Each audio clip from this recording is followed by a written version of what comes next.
All right, Alexander, let's talk about the UK and Afghanistan and Boris Johnson's reaction and his policies with the aftermath, the fallout from Afghanistan. Now, the UK was involved, make no mistake about it. And under Tony Blair, they were deeply and intricately involved in what went down in Afghanistan.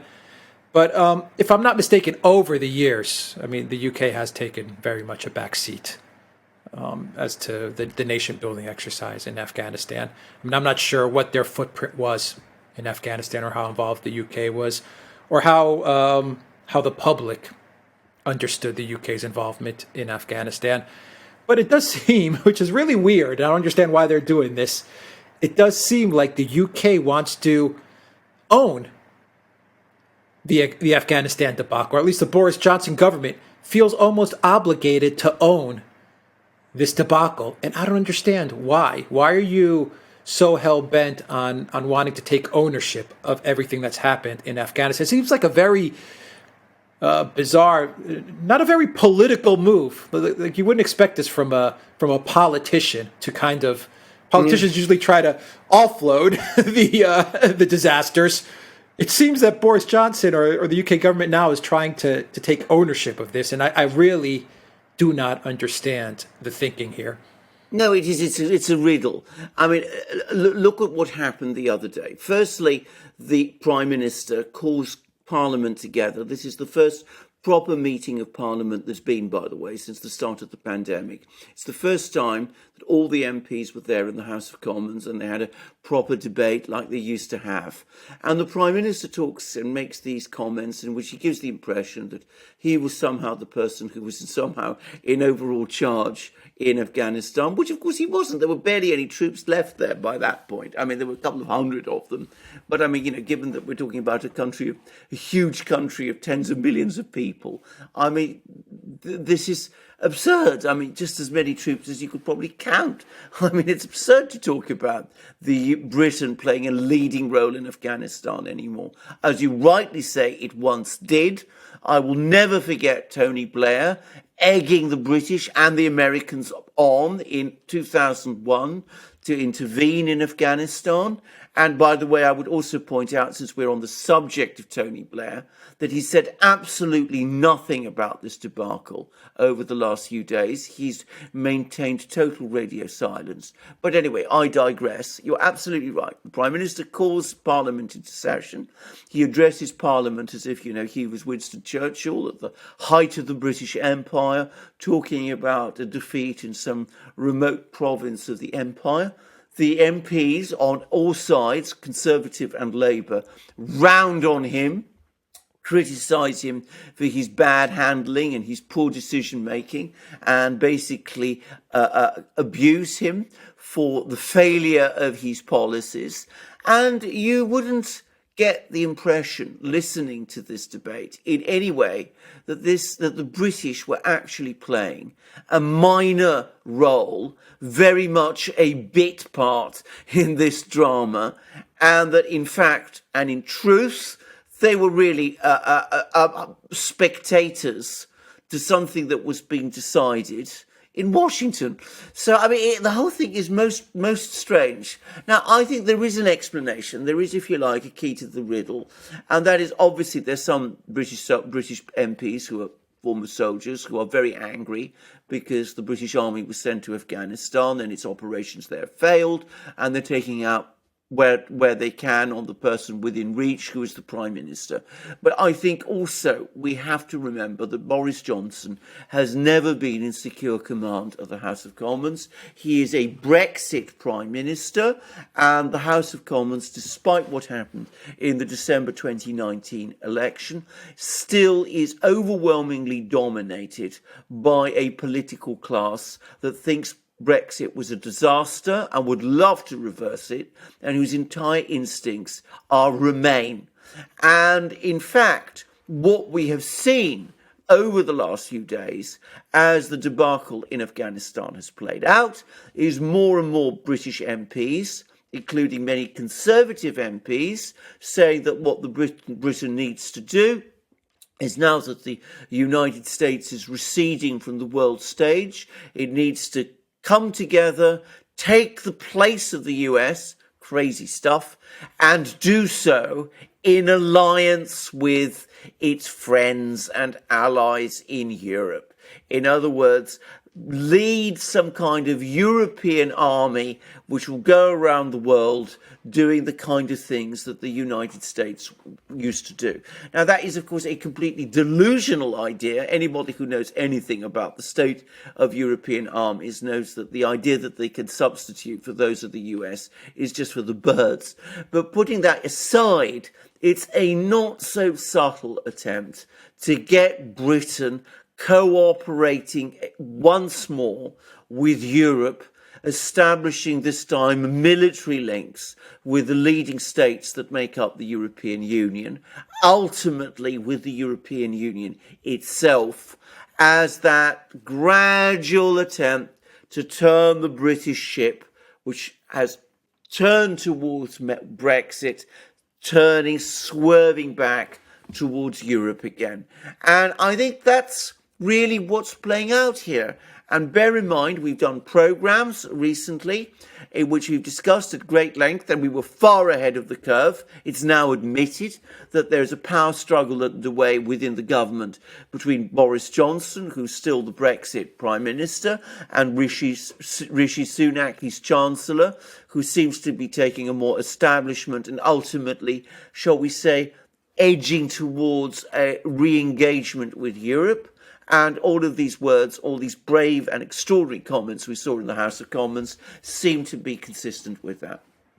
Yeah, right. They just can't give up on Europe, can they? They just can't give up on it. And the fact that they even want to integrate even more tightly with Europe, the military part of things, it just goes to show the type of people that are in government in the UK. Like NATO is working out so well that they want another NATO, a NATO 2 for Europe. It's ridiculous. Why don't they just do what you said? Once again, I go back and I ask myself, why didn't Boris Johnson just come out and say, look, we have a small footprint in Afghanistan, a couple hundred soldiers, not even. We have 30 soldiers. I can count them on both hands, he should say. We disengaged from Afghanistan 3-4 years ago when I came into office. He could even lie about it a little bit. When I came into office, I disengaged us even further from Afghanistan. And this is all the fault of Labour Party and their failed policies going back to Tony Blair. You see, Labour is awful. They're bad. They got us involved in this. We came along. We fixed it, and now we have a very small footprint, and we're getting whatever people we do have in Afghanistan out, and that's it. Instead, he comes out and he says, we're going to take migrants, and we're going to take 5,000 and 10,000, and we urge all of Europe to take those migrants, and we want to unite with Europe's military, and we want to take over for the United States, and it's like... who's their messaging? Who are their messaging people? Who are their PR people? Who are these people? I have to say, I thought Boris Johnson's performance was terrible. I mean, he had opportunity after opportunity to hit back to his accusers, and he never did. There was a particularly grotesque moment when he was attacked by his predecessor, Theresa May. Remember her? Anyway, she comes along and she says, that... Boris Johnson was delusional and he believed all these stories about how strong the Afghan military was, and wasn't he getting proper reports that were telling him what was the real situation like? Why didn't Boris just get up and say, well, I was getting all sorts of information, as you were when you were Prime Minister. You're in a perfectly good position to answer all the same questions that you're asking me, because when you were Prime Minister, you were getting the same information and you supported exactly the same policies in Afghanistan as the ones that I was following and which you are now criticising. So, he had a perfect open goal against Theresa May, and he fluffed it. It was very weird to me, very bizarre. Now, the only explanation I can think of, and I think it probably is the real explanation, is, as I said, I think he feels himself still very isolated within the Conservative Parliamentary Party. I mean, they never really wanted him. And I think he feels that his position within the party is very precarious. And the Conservative Parliamentary Party includes a lot of former soldiers and former officers. And a lot of these people are very angry and upset about the fact that they got defeated in Afghanistan, and as they see it, and they don't want to be told because, they want to believe that their contribution had great value and real importance. They don't want to have their contribution belittled. And I think Boris Johnson, in a way that Churchill would never have been, is intimidated by these people and feels that he can't risk losing their support. So he doesn't say things as straightforwardly and as simply as you just said them. And the result is that he puts himself in a position of extreme advantage. I have to say, he came across to me as a man on the run, when, as you absolutely rightly say, he didn't need to be. I find the whole debate surreal.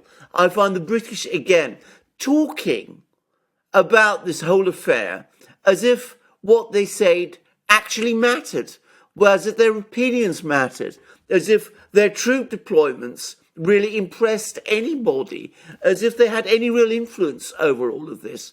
But there seems to be a lot of people in Britain who simply don't want to accept that reality, that we are only a middle-ranking power. I say only a middle-ranking power. It's not an unworthy thing to be. We've got lots of economic and other political assets we could use. We could play a big role in international affairs, just not as a great military power. The days of empire are over. But there don't seem to be some people who want to hear that. And of course, there are other people who want to take advantage and are looking for this as a way to start pushing us back towards Europe. As for that, by the way, what you said about, well, the British military joining up with the European militaries, and what a wonderful idea that would be. Well, bear in mind that the intervention in Afghanistan was a NATO project. Obviously, the US played a leading role, but there were troops there from Britain, from France, and from Germany, and from other European countries also. And how did they perform? They performed abysmally.